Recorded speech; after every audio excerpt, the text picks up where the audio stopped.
Tal, mis hermanos? Dios les bendiga, pues estamos una vez más y con ustedes por medio de estas tecnologías que el Señor nos permite utilizar, cantando, alabando a nuestro Señor juntos y también compartiendo la palabra. ¿Qué les parece si comenzamos con una oración? Vamos a orar. Dios, gracias por el tiempo que podemos compartir, tener comunión aún a la distancia. Gracias por el privilegio y la libertad de adorarte, Señor, por medio de las alabanzas y también de la exposición de tu palabra. Te rogamos que bendigas este tiempo, Señor, y hables a nuestros corazones y también que nos ministres por medio de lo que cantamos, Señor. Ayúdanos a cantar con entendimiento. En el nombre de Cristo Jesús oramos. Amén. Hermanos, ¿qué les parece si comenzamos a entonar un salmo, el Salmo 63?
Seca y árida, donde aguas no hay, no hay.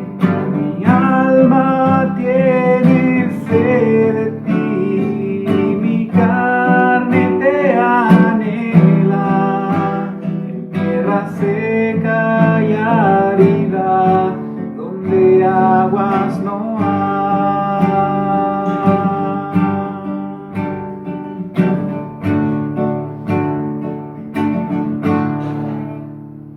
Hermanos, vamos a entonar Ante el Trono Celestial. Es un canto nuevo, no lo hemos cantado aún. Los voy a invitar a que puedan estar meditando en él. Y pues también que lo aprendamos para después cantarlo juntos en la iglesia.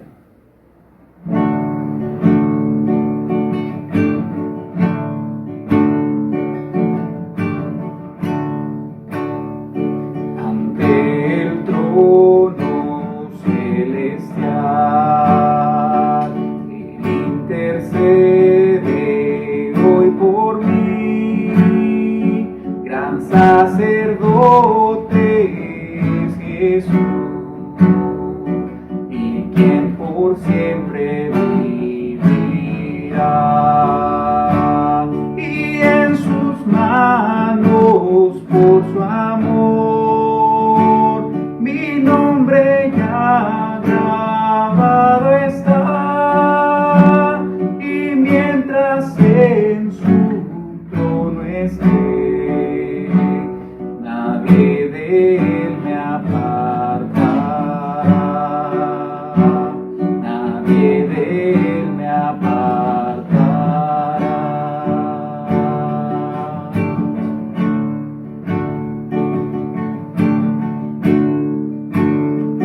Cuando he caído en tentación y al sentir condenación, al ver al cielo encontraré al inocente quien murió, y por su muerte el Salvador ya mi pecado perdonó, pues Dios el justo aceptó su sacrificio hecho por mí, su sacrificio hecho por mí.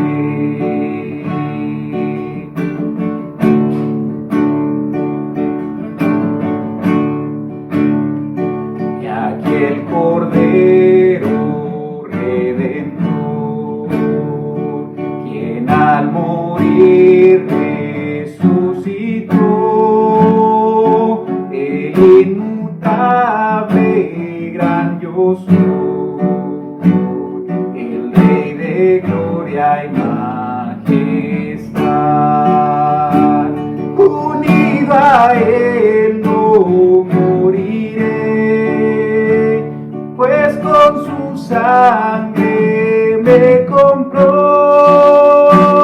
mi vida escondida está en Cristo Dios mi Salvador, en Cristo Dios mi Salvador, en Cristo Dios mi Salvador.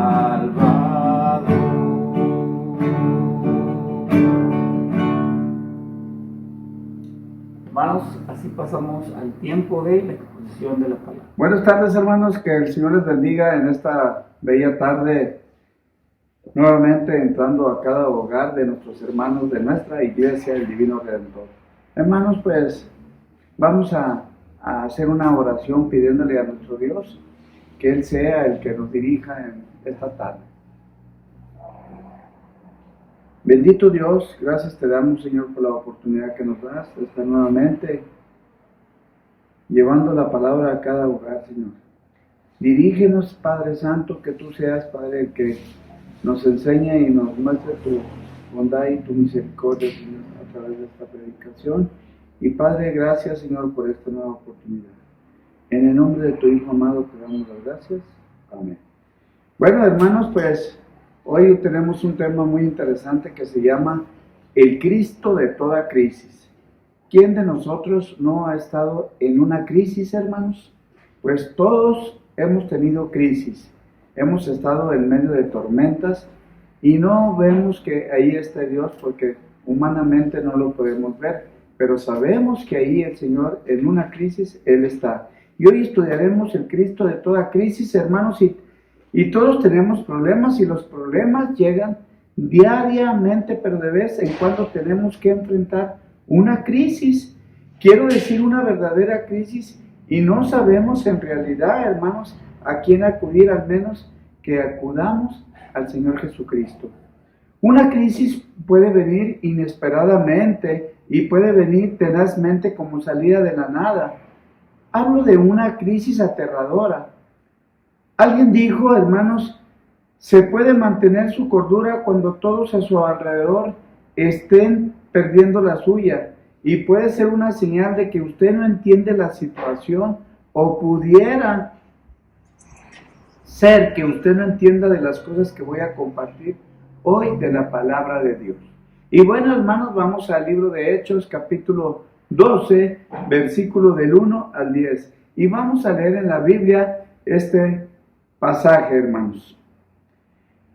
Dice la palabra del Señor que en aquel mismo tiempo el rey Herodes echó mano a algunos de la iglesia para maltratarles y mató a espada a Jacobo, hermano de Juan.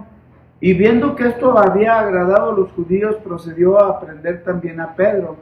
Eran entonces los días de los panes sin levadura, y habiéndole tomado preso, lo puso en la cárcel, entregándole a 4 grupos de 4 soldados cada uno, para que le custodiasen, y se proponía sacarle al pueblo después de la Pascua. Así que Pedro estaba custodiado en la cárcel, pero la iglesia hacía sin cesar oración a Dios por él. Y cuando Herodes le iba a sacar aquella misma noche, estaba Pedro durmiendo entre 2 soldados, sujeto con 2 cadenas, y los guardas delante de la puerta custodiaban la cárcel. Y he aquí que se presentó un ángel del Señor, y una luz resplandeció en la cárcel, y tocando a Pedro en el costado le despertó diciendo: levántate pronto. Y una luz resplandeció que tocó a Pedro y lo despertó diciendo: levántate pronto, Pedro. Y las cadenas se le cayeron de las manos. Le dijo el ángel: cíñete y átate las sandalias. Y lo hizo así, y le dijo: envuélvete en tu manto y sígueme. Y saliendo le seguía, pero no sabía que era verdad lo que hacía el ángel, sino que pensaba que veía una visión. Y habiendo pasado la primera y la segunda guardia, llegaron a la puerta de hierro que daba a la ciudad, la cual se le abrió por sí misma, y salidos pasaron por una calle, y luego el ángel se apartó de él. Ahora, hermanos, quiero mencionar el trasfondo de esta lectura, de lo que había sucedido. Vamos a ver este trasfondo de qué se trataba, hermanos. Herodes dice que fue un hombre salvaje y cruel, impío y vil, hermanos, que quería torturar, hostigar, quería perturbar la iglesia, y ya había apresado a Santiago, el hermano de Juan, y lo había condenado a muerte, y vio que eso complació a la multitud, y dijo: apresaré a Pedro, y puso a Pedro en prisión, y dijo: después de la Pascua lo sacaré, y lo haré más corto de estatura, le cortaré la cabeza. Y bueno, entonces Herodes, hermanos, vemos que era un hombre absolutamente feroz, era un hombre vil, diabólico y cruel. Esa era la situación, y verdaderamente era una gran crisis, Quiero hacerle una pregunta, hermano. ¿Cómo enfrenta usted una gran crisis? ¿Cómo enfrenta usted una crisis? ¿Qué hace en tiempo de crisis? Y quiero compartir con ustedes, hermanos, 4 pensamientos, y por favor, anótelos, porque los va un día a necesitar. Algunos de los que me escuchan están en medio de una crisis genuina, pero si no la llegara a estar, pero ustedes anótenlo, hermanos, por si nunca llegan a estar. Bueno, el primer punto al que vamos a dar, el primer pensamiento, es que debemos respetar el misterio de la providencia de Dios. Debemos respetar el misterio de la providencia de Dios. Y al mirar este capítulo, hay una palabra que sobresale, y esa palabra se llama providencia. Es decir, que usted va a ver la escondida mano de Dios. Dios está trabajando, pero usted, hermano, no lo puede ver a Dios trabajando, y usted puede estar en medio de esa tormenta, en medio de esa crisis, hermano, en medio de ese caos, y puede ser que sea ahora mismo. Y parece, hermanos, que nada tiene sentido. Todo lo que pensó que estaba seguro, bien enclavado, se desarma, y el diablo está sacando los clavos. Bueno, muchos tenemos preguntas al mirar este capítulo de Hechos, capítulo 12, y podríamos decir: ¿por qué dejó Dios que Herodes fuera rey? ¿Por qué, hermanos? ¿Qué no es Dios Dios? ¿Cómo puede Dios dejar que un tipo como Herodes fuera rey? Y si fuera Dios, lo convertiría, si yo fuera Dios, hermano, lo convertiría en un sapo. ¿Y por qué, hermanos? ¿Por qué Santiago, hermanos? ¿Por qué Santiago debió morir y Pedro ser liberado? ¿Por qué es que Dios tiene favoritos? ¿Es Dios caprichoso o ha perdido el control? ¿Por qué suceden todas estas cosas, hermanos? Y esas son preguntas que nos hacemos. ¿Por qué? Y bueno, hermanos, hoy no vivimos de explicaciones, hermanos. La vida no es un problema que debe ser resuelto. Es un misterio que debe ser vivido. Y a veces usted tiene que retroceder, simplemente mirar lo que voy a llamar la escondida mano de Dios, y usted necesita respetar eso.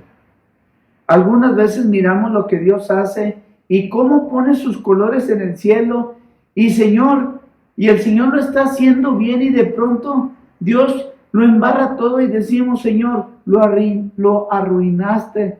¿Se ha sentido así alguna vez usted, hermanos? Señor, ¿por qué permitiste que esto suceda? Solo porque las cosas no tienen sentido para que usted piense así, y solo porque no puede ver a Dios trabajando.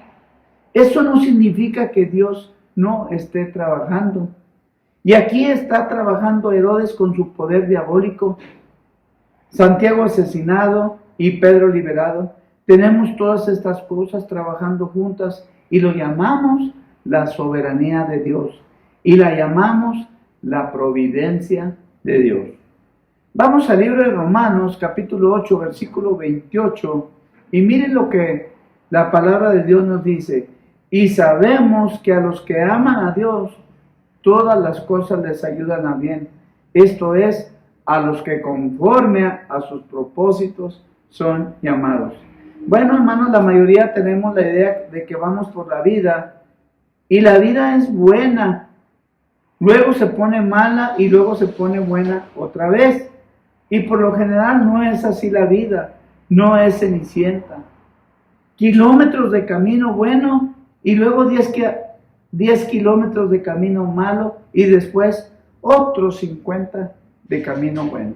Y bueno, por lo general la vida, hermanos, la vida es como los rieles del tren. Un riel bueno y otro malo. Y parece correr en rieles paralelos. Y muchos de nosotros lo entendemos eso. Por eso deseamos, hermanos, deseamos llegar a los tiempos de vida donde nada malo acontece. Y decimos, oh, me alegraré cuando los problemas terminan para hacer lo que deseo hacer. Si las clases terminaron para empezar a hacer lo que quiero hacer. Y bueno, si los hijos están pequeños, me alegraré cuando crezcan. Así podré hacer lo que quiera hacer y así está enfermo, me alegraré cuando esté sano y poder servir a Dios. No, hermanos, no es así la vida. La vida misteriosa no es así. No es una misteriosa. Existen las cosas malas y las cosas buenas. Dios en el crisol de su sabiduría, hermanos, y mezcle estas cosas para su gloria y nosotros sabemos que todas las cosas ayudan a bien. Todas, hermanos. Amigo, usted no vive de explicaciones, hermano. Usted nunca puede explicar a Dios. Usted vive por promesas que a lo mejor nunca puede explicarlas. ¿Sabe? Si fuera un niño, usted, hermano, se preguntará, ¿por qué Dios pone vitaminas en las espinacas y no en los helados? Deje que Dios sea Dios. Usted debe respetar y escúcheme el misterio de la providencia de Dios. Permítale a Dios ser Dios y solo para que usted no tenga sentido, no significa que no tenga sentido, hermanos. Si se encuentra en una crisis, no demande entenderla, simplemente entendió. Habemos personas así que decimos, ¿por qué nos pasan estas cosas? ¿Por qué Dios, Señor? ¿Por qué? Pues Dios está trabajando y para un bien, hermano. Dios está trabajando. Segundo pensamiento, debemos solicitar el misterio del pueblo de Dios. Debemos solicitar el ministerio del pueblo de Dios. Ahora, ¿cuál es el ministerio del pueblo de Dios, hermanos? ¿Cuál es ese ministerio del pueblo de Dios? Es una pregunta y lo que vamos a decir es la verdad, la oración. Ese es el ministerio del pueblo de Dios, la oración. Y miren, vayan a Hechos 12:5 y vean lo que la iglesia hacía. Así que Pedro estaba custodiado en la cárcel, pero la iglesia dice que hacía sin cesar oración a Dios por él. Y hermano, es un gran versículo en oración y parece que no había esperanza para Pedro, pero él está bajo seguridad máxima. La puerta de la prisión está custodiada por 2 guardias. Había 10 y 6 guardias custodiando a Pedro, pero debió haber sido bastante importante para contar con 16 guardias, hermanos. 16 guardias personales y más de eso, cada mano la tenía encadenada a un guardia. Si deberíamos de hablar de alguien en problemas, sería de Pedro. Porque Pedro está en problemas, en una crisis, y debe haber oración. Y cuando no hay esperanza en el plano horizontal y esperanza en el plano vertical, quiero que vean esta oración y nos detengamos ahí por un momento. Recuerde que cuando existe el misterio de la providencia de la mano de Dios, el ministerio del pueblo de Dios, quiero que vea lo que voy a llamar el ministerio del pueblo de Dios, la oración. ¿Qué hacía la iglesia en ese momento en el cual Pedro estaba en una crisis? La Biblia dice que la iglesia oraba y oraba sin cesar. Hermanos, él sabía que el pueblo de Dios estaba orando por él. Pedro lo sabía. Y eso es una de las cosas que me ayudan en el ministerio. Sé que están orando por mí. Y no todos, hermanos. Pero algunos están orando por mí. Qué fortaleza existe. Y qué gozo existe, qué victoria existe. Y muchas veces he sentido esa paz y ese ánimo. Y sabe, es porque los hijos de Dios están orando. Y debemos respetar, hermano, debemos respetar esa providencia y ese ministerio del pueblo de Dios, la oración. Hermano, ¿sabe usted que debe descansar en esa maestría de la paz de Dios? En medio de la tormenta, sea cual sea, tú guardarás, dice la Biblia, tú guardarás en completa paz aquel cuyo pensamiento en ti persevera, porque en ti ha confiado. Isaías 26:3. Déjeme de mirar la tormenta, hermanos. Deje de mirar esa tormenta y ponga su mirada en el Señor Jesucristo. Finalmente, hermanos, quiero hablar del cuatro pensamiento. Regocíjese en la majestad del poder de Dios. Y ahora piense usted que Dios había perdido el control. Cuando Santiago fue ejecutado, que había perdido el control. Cuando Pedro fue puesto en la cárcel, de ninguna manera, hermanos, porque Dios está en su trono. Algunos pudieran pensar que Dios es débil y que no podría hacer nada o que a Dios no le importaba. El asunto, usted puede pensar en su relación con el problema. ¿Dónde está Dios? ¿Es Dios capaz o no le importó a Dios? Sí, hermanos, a veces nos hacemos estas preguntas, pero es importante notar que la liberación de Pedro llegó al último instante, y quiero decir que Dios se tomó su tiempo. En este asunto, de hecho, esta historia se desarrolla su premura y no había forma de que Pedro pudiera abrir las puertas de la prisión. Pero sí, hermano, sí había forma de que pudiera abrir la puerta de la casa. Y no podemos cambiar el agua en vino, pero sí llevar los cántaros. No podemos levantar a Lázaro de la tumba, pero sí podemos quitarle sus ropas funerales. Hay cosas, hermanos, que podemos hacer y la oración nunca debe de ser una excusa para la ociosidad. Necesitamos entender que debemos orar a Dios por nuestro pan cotidiano, pero la Biblia también dice que si alguno no quiere trabajar, tampoco coma. ¿No ama usted el balance de la palabra de Dios, hermanos? Dios aquí dice que Dios se mueve en poderosa majestad.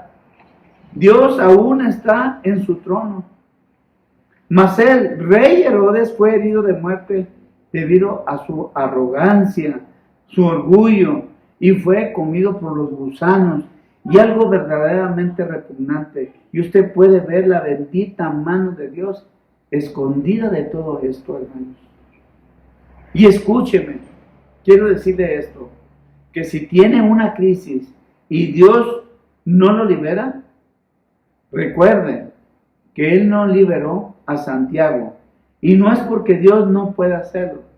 Y si Dios no está trabajando de acuerdo a lo que usted pueda ver, eso no significa que Dios no esté trabajando. Y si lo malo parece tener éxito, recuerde que el éxito de la mano es temporal.